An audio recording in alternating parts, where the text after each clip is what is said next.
Hi hello నమస్తే welcome to S4 media మీ శ్రీనివాస్. ప్రస్తుతం అంతా కూడా చర్చ తుని మీదే జరుగుతుంది. కాకినాడ జిల్లా సిహెచ్ అగ్రహారంలో మిస్ అయినటువంటి జ్ఞానేశ్వరిది అలియాస్ జాను అన్నట్టు. అసలు 11 రోజులు అయిపోయింది, ఇప్పుడు 12వ రోజుకి వచ్చాం. ఇప్పటి వరకు కూడా అనేకమైనటువంటి విధానాల్లో వీళ్ళు చర్చలు చేస్తున్నారు. అట్ ది సేమ్ టైం 200 మంది ఎన్డీఆర్ఎఫ్ బృందాలు, ఎస్డీఆర్ఎఫ్ బృందాలు వీళ్ళందరూ కలిసి ఆ తోటను జల్లెడ పెట్టి మరీ దోలాడారు. ఏం కనపట్లా. ఒక్కో రోజు ఒక్కో రకమైనటువంటి ట్విస్ట్ కనబడుతుంది. సరే, మొదటి నుంచి ఒక నిమిషం ఆలోచిస్తే, అలాగే సీసీ కెమెరాలు పనిచేస్తున్నాయి అంటే తండ్రి బిడ్డను తీసుకొని వచ్చి తల్లికి అప్పచెప్పి మళ్ళీ వెళ్ళిపోయాడు. తీసుకొచ్చి అప్పచెప్తున్నంత వరకు ఉన్నటువంటి వీడియో కనపడింది. మరి వెళ్ళిపోయినటువంటి వీడియో అయితే దానికి సంబంధించి ఏం కనపట్ల. అలాగే 300 మీటర్ల దూరంలో ఫెన్సింగ్, అక్కడ పాప హెయిరు అలాగే వాళ్ళ పెంపుడు కుక్క హెయిరు కనపడింది. అక్కడి నుంచి పురోగతి లేదు. సరే, ఎవరిని అనుమానిద్దాం, వెంటనే వెళ్ళిపోయిందా అంటే తండ్రి వచ్చి ఇక్కడ పాపను దింపి తల్లికి హ్యాండ్ ఓవర్ చేయడం, ఏడుస్తూ తిరగడం, తండ్రి వెళ్ళిపోయిన కొద్దిసేపటికి పాప వెళ్ళడం, ఇవి రెండు యాదృచ్ఛికంగా జరుగుతూ వచ్చినాయి. తల్లి దగ్గర ఉంది అని తండ్రి అనుకుని ఉండొచ్చు, తండ్రి దగ్గర ఉందని తల్లి అనుకోవచ్చు. ఏది ఏమైనప్పటికీ ఆ అర్ధగంట సమయంలో ఏమీ తెలియని పరిస్థితి. సరే, వీళ్ళు వెళ్ళిపోయాడు, తన పనుల్లో తనున్నాడు. ఈ లోపల ఎవరో మీ పాప అక్కడ ఫెన్సింగ్ దగ్గర ఉంది అని అలాగ పరిగెట్టుకుంటూ వచ్చారు. ఆ చుట్టుపక్కల వాళ్ళకి దొరబాబు అనేటువంటి కుర్రవాడు, ఆ గ్రామస్తుడే, అతనికి పాప తారసపడడం, అక్కడ మరి ఫెన్సింగ్లో చిక్కుకుందా లేకపోతే అక్కడ ఉందా అనేటువంటి దాని విషయంలో ఏ విధమైన క్లారిటీ రాకపోయినప్పటికీ పాపని రక్షించే ప్రయత్నం చేస్తే ఆ పక్కనే ఉన్న కుక్క అతని మీద దాడి చేసే ప్రయత్నం చేసిందని చెప్పుకొచ్చాడు. నిజానికి పాప 2.5 సంవత్సరాల వయసు, ఆ కుక్కకు అంతకంటే బాగా చిన్నది. అది కూడా ఆ పాపతో పాటే ఆడుకోవడం, పడుకోవడం, ఆటలాడడం అవన్నీ ఎక్కువ శాతం ఆ పాపతోటే చేసేదట.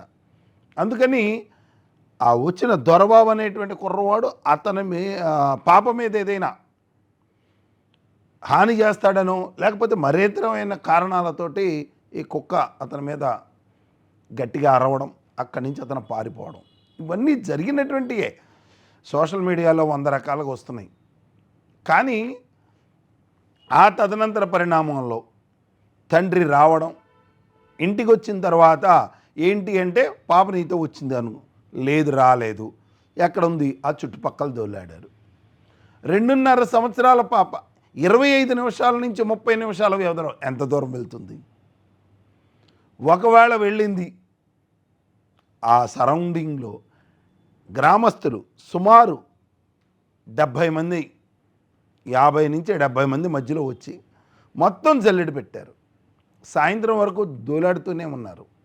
ఆ తర్వాత సుమారుగా 7 గంటలకి సాయంత్రం పోలీసులకి ఫిర్యాదు చేయడం జరిగింది.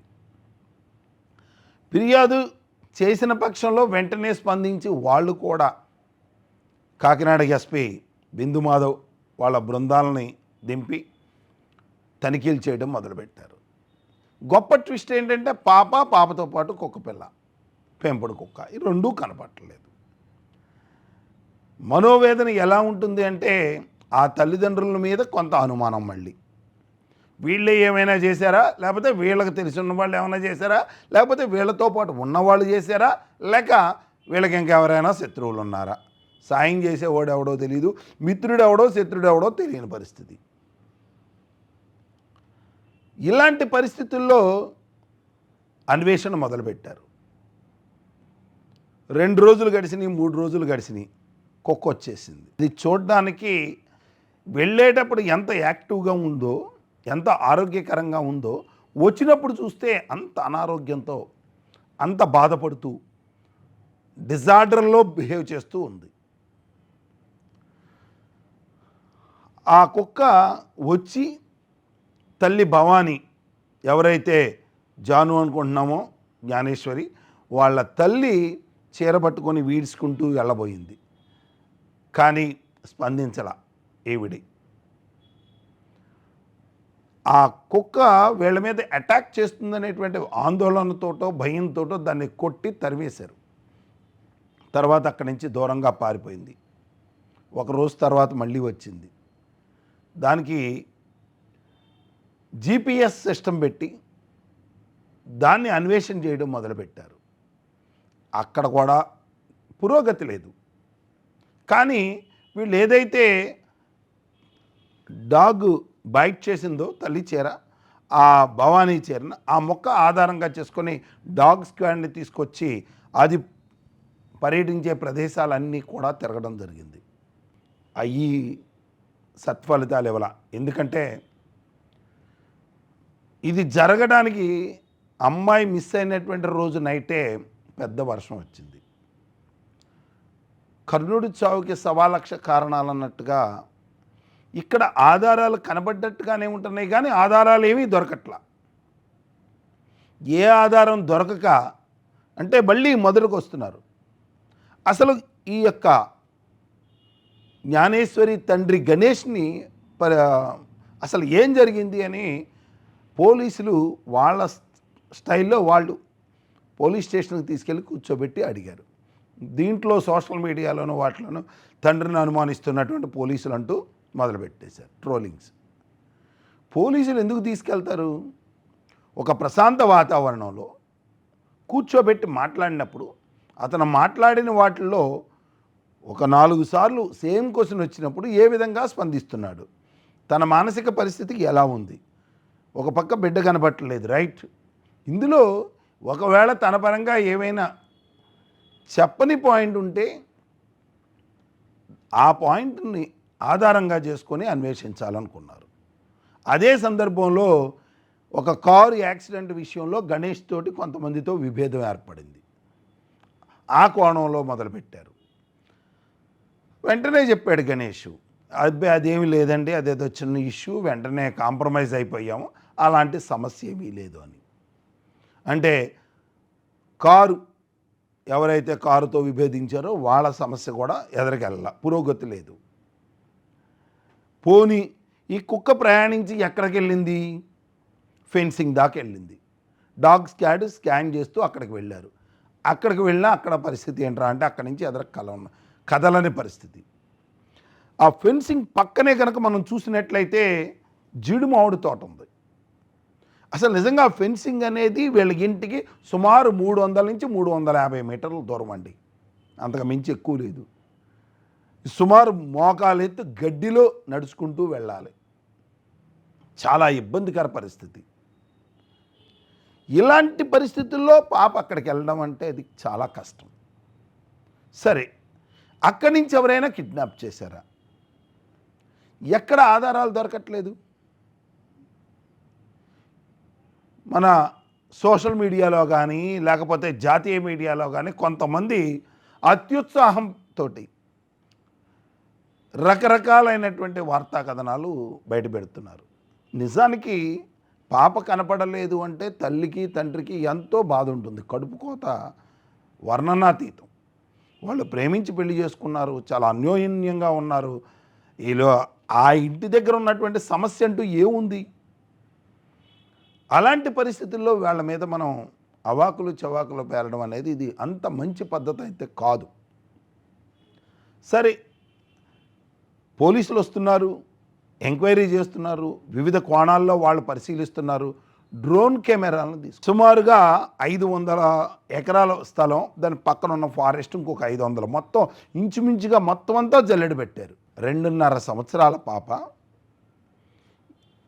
ఆహారం లేదు. ఈ 500 ఎకరాలు ఏ విధంగా తిరగలుగుతుంది? అయినా సరే అనుమానం, ప్రతి కోణాన్ని, ప్రతి సమస్యని, అక్కడ ఉన్నటువంటి ప్రతి ఇన్సిడెంట్ని చాలా ఆ, సుని సున్నితంగా పరిశీలించడం మొదలుపెట్టారు పోలీస్ బృందం. వాళ్ళని ఎక్కడా తప్పు చెప్పడానికి లేదు. ఆఖరికి ఆ చుట్టుపక్కల ఉండేటువంటి వాటిల్లో ఒకవేళ ఏదైనా చిన్న చిన్న గోతులు ఉన్నాయేమో, ఆ గోతుల్లో ఏమైనా పడిందేమో అని కూడా దాన్ని కూడా చూశారు. అలాంటి గోతులు కూడా లేవు. అక్కడ ఉన్న సిఐ కూడా అదే స్టేట్మెంట్ ఇచ్చారు. ఇక్కడ ఎస్పీ బిందు మాధవ్ అయితే ఇంచుమించుగా అక్కడే ఆవాసం అన్నట్టుగా గత 10 రోజుల పాటు కూడా అదే పరిస్థితిలో అక్కడే ఉన్నారు. కానీ పురోగతికి రావట్లా. రోజుకో ట్విస్టు. సరే, కుక్కకి జీపీఎస్ కట్టి వదిలేశారుగా, అది వచ్చేసింది. దాన్ని ఒక మెస్లో పెట్టారు. ఆ పెట్టినప్పుడు కూడా తల్లి మీద అటాక్ చేయడం మొదలుపెట్టింది. అంటే ఇక్కడ తల్లిని ఏ కోణంలో చూడాలి? కుక్క చెప్తుందా తల్లి తప్పు చేసిందని? లేకపోతే ఏదైనా సంకేతం ఇస్తుందా? అంటే కుక్క మాట్లాడడం రాదు కదా, మరి ఏ విధమైన సంకేతం ఇస్తుంది? అడవిలోకి వెళ్ళక ముందు ఉన్నటువంటి దాని చేష్టలకి, అడవిలోకి తిరిగి 3 రోజుల తర్వాత ఇంటికి వచ్చినటువంటి దాని చేష్టలకి చాలా విలక్షణమైనటువంటి స్వభావం ఉండటం వల్ల దానికి రబీస్ అనేటువంటి వ్యాధి వచ్చింది అని కూడా కొన్ని పుకారులు షికారులు చేయడం మొదలుపెట్టాయి. ఇదే పనిలో పోలీస్ డిపార్ట్మెంట్ వాళ్ళు దానికి సంబంధించినటువంటి బ్లడ్ శాంపిల్స్ అవి తీసుకొని విశాఖపట్నం పంపించారు. ఈ లోపులోనే అవును దానికి రబీస్ వచ్చింది, ఈ లోపులోనే ఎవడైతే పాపం చంపేశారో ఏంటి, అసలు ఏ ఆధారం లేదు, అసలు మాట అనకూడదు అని కూడా లేదు. ఇందులో ఎవరైతే ముద్దాయిలు ఉన్నారో వాళ్లే కుక్కను చంపేశారు అంటే ఇలా ఒకదానికి సంబంధం లేకుండా పుకారులు షికారులు చేసుకుంటూ వెళ్ళిపోయింది. తర్వాత ఆ ఉన్న కుక్క కూడా చనిపోయింది. ఆ ఆధారం కూడా లేదు. తర్వాత టెలికాం డంప్ అంటే ఒక సెల్ టవర్ పరిధిలో ఏ నెంబర్లు ఉన్నాయి అనేటువంటిది అన్వేషిస్తూ ఆ పరిసరాల్లో ఉన్న ప్రతిదాన్ని కూలంకషంగా పరిశీలించడం మొదలుపెట్టారు. కొత్త నెంబర్లు వచ్చినాయా, ఆ పరిసరాల్లో పాత నెంబర్లు ఎవరితో మాట్లాడారు ఏంటి, వీటిల్లో కూడా ఎక్కడా పురోగతి కనపడలేదు. తండ్రిని యొక్క వాంగ్మూలం చూసినా కూడా ఏమీ కనపడలా. ఒక దశలో భవానీ చెప్పింది ఏంటంటే గణేష్ యొక్క ఫ్రెండ్స్ని అనుమానిస్తున్నాను అంది. వాళ్ళని కూడా కౌన్సిలింగ్ చేశారు, వాళ్ళని కూడా ఎంక్వైరీ చేశారు పోలీసులు, అక్కడ కూడా ఏమీ కనపడలా. కాలక్రమేణా ఏమవుతుందంటే ఆశలు సన్నగిల్లిపోతున్నాయి. ఆహారం లేకుండా 11 రోజుల పాటు తిరుగుతూ అడవి మార్గంలో ఎక్కడ ఉంది? గతంలో అయితే అడవి పందులు వచ్చేవి అనే మాట వినపడింది. అడవి పందులు రావడం కానీ, అడవి కుక్కలు అలాంటి కొన్ని జంతువులు వస్తాయి, కానీ సింహాలు లేకపోతే ఇంకోటి వచ్చినటువంటి దాఖలాలు ఏమీ లేవు. అది అడవి ప్రాంతం అయినప్పటికీ కూడా గతంలో ఎప్పుడూ రాలేదని ఆ స్థానికులు చెప్తున్నారు. ఒక 20 ఏళ్ళనిగా చూసామండి ఏ విధమైన సింహాలు, పులులు, ఇటువంటి క్రూర మృగాలు ఏవైతే ఉన్నాయో వచ్చే అవకాశం లేదండి. ఇలా ఎన్ని పరిసరాలు చేసినా ఎక్కడ కూడా ఒక్క చిన్న ఆధారం దొరకట్లేదండి. ఈ ఫెన్సింగ్ పక్కనే జీడి మామిడి తోట ఉంది. ఆ జీడి మామిడి తోటలో ఆ జీడికాయలు కోయడానికి ఇతర రాష్ట్రాల నుంచి వచ్చేటువంటి జనాలు, కూలికి వచ్చే జనాలు ఒకవేళ తీసుకువెళ్ళిపోయారా అనేటువంటి కోణం ఒకటి మాత్రం బలీయంగా వినపడు. ఎందుకంటే ఒకవేళ లిఫ్ట్ చేశారనుకోండి, తెలియదుగా, అటు నుంచి అటు దారి వేరు. ఈ ఫెన్సింగ్ దాటి అవతలకు రావడం అనేది కష్టం.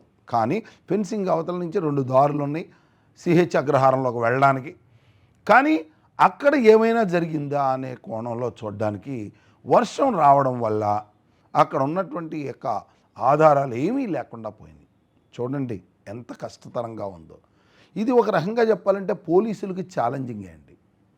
పోలీసులకి ఛాలెంజింగే. వాళ్ళు తిండి నిద్ర ఏమీ లేకుండా అక్కడ కలెక్టర్తో పాటు ఎంఆర్ఓ, రెవెన్యూ సిబ్బంది మొత్తం అందరూ అక్కడే పహరా కాస్తున్నారు. ఎంత చేసినా కూడా వాళ్ళకి సరైనటువంటి క్లూ దొరకట్లా. చిన్న క్లూ దొరికినా బాగుంటుంది అని ఆలోచిస్తున్నారు. ఇక 11వ రోజు నిన్న ఫెన్సింగ్ దగ్గర ఉదయం 10:30కి ఆ చుట్టుపక్కల ఉండేటువంటి పొలాలు మొత్తం తవ్వించడం మొదలుపెట్టారు, ఏవైనా ఆధారాలు దొరుకుతాయేమోనని. ట్రాక్టర్ల సహాయంతో దున్నించేయటం మొదలుపెట్టారు. ఆ పొలం అంతా చెప్పాం కదా, ఇంచుమించుగా మోకాళ్ళ లోతులో గడ్డి ఉండిపోయింది. ఆ చుట్టుపక్కల నడవడమే కష్టంగా ఉంటుంది. అలాంటి పరిస్థితుల్లో ఈ యొక్క ట్రాక్టర్తో దున్నడం వల్ల ఆ లేయర్ అంతా సరైపోతూ వస్తుంది. ఇదే క్రమంలో నిన్న మధ్యాహ్నం 11వ రోజు మధ్యాహ్నం ఆ ఫెన్సింగ్ దగ్గర 2 బొమ్మలు కట్టినట్టు ఏలాడదీసినట్లు ఒక మీడియా కథనం చేసింది. కానీ దౌర్భాగ్యం ఏంటంటే శనివారం నాడు అమావాస్య అండి, అందుకే ఇవాళ బొమ్మలు పెట్టారండి. అమావాస్యకి బొమ్మలు పెట్టడానికి అసలు సంబంధం ఏంటి? అంటే ఆ అమ్మాయి బతికిలేదని మీరు కంక్లూజన్ ఇచ్చేస్తారా? ఇదేనా మీరు నేర్చుకున్నది? ఇదేనా మీరు చెప్పే జర్నలిజం? ఇది కాదు కదా. ఉన్నది ఉన్నట్టుగా డెలివరీ చేయండి. అమ్మాయి బతికే ఉంది. వీళ్ళు చెప్పే తీరు ఎలా ఉందంటే నిజంగా చాలా బాధాకరంగా ఉంది. ఉన్నది యథాతథంగా ఇలా రావడానికి అవకాశం ఉంది, ఇలా జరగడానికి అవకాశం ఉందని చెప్పాలి. 2 బొమ్మలు కనబడ్డాయి అంట. 20 నిమిషాలు వార్తా కథనం లైవ్ ఇచ్చారు. ఏంట్రా అంటే వాళ్ళు చెప్పే పాయింట్ ఫైనల్గా ఆదివారం అదే సోమవారం అమావాస్య, ఆదివారం కూడా కొంత తగులు మిగులు ఉన్నాయి. ఈ కారణంతో పాపకి ఏదో కీడు జరిగింది. ఏమన్నా చూసి వచ్చారా? అక్కడ ఉన్న రిపోర్టర్లు ఏమన్నా వెళ్ళి కనుక్కొని వచ్చారా? ఆ గడ్డి తవ్వించేటప్పుడు ఉన్నతాధికారులు ఉన్నారు. అప్పుడెప్పుడూ లేదు. కానీ వీళ్ళ కెమెరామెన్ అటు వెళ్ళగానే 2 బొమ్మలు ఏలాడుతూ కనబడ్డాయి. వెంటనే లైవ్. అంటే నన్ను అడిగితే వీళ్ళు ఏమైనా చేశారా అని అనుమానించాల్సి వస్తుంది. నేనే కాదు, కొంతమంది అదే ఆలోచన చేస్తున్నారు. దాని మీద పోలీసులు నిగ్గు తేల్చాల్సి ఉంటుంది. అది కాదు, అది కాకుండా అక్కడ 2 బొమ్మలు పెట్టేసి అదేదో బొమ్మలు ఉన్నాయి కాబట్టి ఈ అమ్మాయికి ఎలా జరిగింది అలా జరిగింది ఇటువంటి చెప్పకూడదు. ఏ ఆధారం అంటే నిరాధారమైనటువంటి మాటలు మాట్లాడితే దాని యొక్క పర్యవసానం చాలా దారుణంగానే ఉంటుంది. అయితే ఎవడన్నా మందు పెట్టి చంపించారా అంటే దాని యొక్క శవ పంచనామా జరిగిందిగా, ఆ రిపోర్ట్ చెప్పింది. అలాగే అక్కడ అనుమానిస్తున్నటువంటి ప్రతి ఒక్కదాన్ని కూలంకషంగా పరిశీలిస్తున్నటువంటి పోలీసులకు సహకరించాలి. మనం అక్కడ ఉన్నతాధికారులకు సహకరించాలి. ఎవరి మటుకు వాడు దొరికేసింది, క్లూ వచ్చేసింది, కీలకమైన విషయం రకరకాలుగా థంబ్నెయిల్స్ పెట్టేసి సోషల్ మీడియాలో హల్చేయడం, ఆ హల్చల్కి ఏం జరుగుతుందో నిజంగా ఏదో జరిగిపోయింది అనేటువంటిది ప్రజలకి ఒక అనుమానం రేకెత్తడం కూడా ఇది అంత మంచి పద్ధతి కాదు. ఆ పరిసరాల్లో ఇప్పటి వరకు ఏ విధమైన అసాంఘిక కార్యక్రమాలు జరగల, ఒప్పుకుందాం. నిజానికి 11 రోజుల పాటు తిండి నిద్ర లేకుండా ఆ పాప అక్కడ ఉంటే పోలీసుల యొక్క నిఘాలో ఖచ్చితంగా ఏదో ఒకటి కనపడి ఉండాలి. అలా కనపడలేదు అంటే ఎవరైనా కిడ్నాప్ చేసి ఉండవచ్చు. దీనికి ఇక్కడ ఆధారం లేదు. మనిషి బతికే ఉంది అంటూ ఎవడైనా మనిషి ఆశాజీవండి. బతుకుతామనే ఆశతోటే చచ్చిపోయేవాడికి కూడా హాస్పిటల్లో చికిత్స చేయిస్తాం. 95 సంవత్సరాలు వయసు వచ్చాక అనారోగ్యం ఉంటే హాస్పిటల్కి తీసుకెళ్తాం. వీడు ఎలాగో 95 వచ్చి చచ్చిపోతాడులే అని వదిలేయంగా, హాస్పిటల్కి తీసుకెళ్ళి ట్రీట్మెంట్ ఇస్తాం కదా, ఇంకా బతికించాలి. ఇది కూడా అంతే.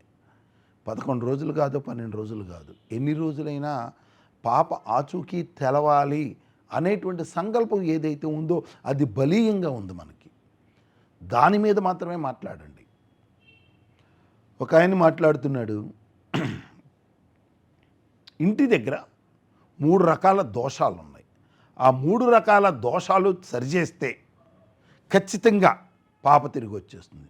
నడిచి వస్తుందా, ఫ్లైట్లో వస్తుందా, అసలు ఎలా వస్తుందని ఏదైనా మంత్రాలకి చింతకాయలు రాలతాయేటండి, నాకు అర్థం కాదు. ఎలా మాట్లాడుతున్నారండి? అది వాళ్ళు మళ్ళీ మీడియా ముందుకు వచ్చి అక్కడ వాస్తు దోషం ఉంది. భవానీ గణేష్ ప్రేమించి పెళ్లి చేసుకున్నారు, ఈ విషయం అందరికీ తెలిసింది. 2 పిల్లలు పుట్టారు అక్కడే. అప్పటి నుంచి ఇప్పటి వరకు లేని సమస్యలు ఇప్పుడు వాస్తు దోషం వచ్చిందా? ఇన్నాళ్ళు లేని వాస్తు దోషం ఇప్పుడు వచ్చిందా? ఈ రోజుకి ఈరోజు వాస్తు దోషం వచ్చిందా? ఇది రైట్ కాదు కదా. అంటే మనం విజ్ఞతతో ఆలోచించాలి. వాస్తు అనేది ఉంటే అది ఒక 1% 2% ఎఫెక్ట్ అయితే అవ్వచ్చు గాక, కానీ ఇన్నాళ్ళు లేని వాస్తు దోషం చాలా సడన్గా ఈ 11 రోజుల నుంచి 20 రోజుల నుంచి రావడం అనేటువంటి మాట ఏదైతే ఉందో ఇది సమంజసం కాదు. అలాగే పాత్రికేయులు, కొన్ని సోషల్ మీడియా వాళ్ళు కూడా ఏదైతే అత్యుత్సాహంతో పాప గురించి రకరకాలుగా మాట్లాడుతున్నారో ఇది కూడా మంచి విషయం కాదు. మనిషి ఆశాజీవి, పరిస్థితులు ఎలాగున్నా పాప ఎక్కడో ఒక చోట క్షేమంగా బతికి ఉంటుంది అనేది వాస్తవం. ఎందుకు, పాప బట్ట, ఒంటి మీద బట్ట ఎక్కడ దొరకలేదు. రకరకాలుగా మృతదేహ ఏదో క్రూర మృగాలు తీసుకెళ్ళిపోయినాయి, అడవిలోకి వెళ్ళిపోయింది. అయ్యి ఎక్కడో ఒకసాట చిన్న ఆధారమైనా దొరికిందిగా, ఏమీ దొరకలేదు. బ్లడ్ మార్క్స్ కాదు, రెడ్ మార్క్స్ కాదు, ఏ మార్కులు కనపడలేదు. ఇవాళ మాత్రం ఒక్క ఆయనకు మాత్రం చెట్టుకు 2 బొమ్మలు ఏలాడదీసి కనపడ్డాయి అంట. దాని గురించి ఏం చెప్తున్నారంటే అది జీడిమామిడి తోటలో నుంచి దీన్ని డైవర్ట్ చేయడానికి జీడిమామిడి తోటలోంచి వచ్చి ఆ ఫెన్సింగ్ కట్టేసి వెళ్ళిపోయారు. అది 2.5 సంవత్సరాల పిల్లల నుంచి 4 సంవత్సరాల పిల్లలు ఆడుకోవడానికి ఉపయోగపడే విధంగా ఉన్నాయి. అంటే వాళ్ళ వరకు మాత్రమే కనపడ్డాయి, మిగతా వాళ్ళ ఎవరికి కనపడలే. అంటే ఇక్కడ ఈ ఏదైతే ఈ ఉదంతం ఉందో ఇది చాలా దురదృష్టకరం. పాప కనపడకపోవడం అనేటువంటిది చాలా చాలా చాలా బాధాకరం. కానీ దీన్ని ఆసరాగా చేసుకొని గంటకి ఒక లైవ్, ఒక డిబేటు ఇలాంటివి చేయడం అనేది ఆ పాత్రికేయులకు అంత తగదు. ఏది ఏమైనా రానున్నటువంటి రోజుల్లో ఖచ్చితంగా పాప క్షేమంగా వస్తుందని అయితే ఆశిద్దాం. మరో మంచి విషయంతో మీ ముందుకు వస్తాం. నమస్తే, మీ శ్రీనివాస్.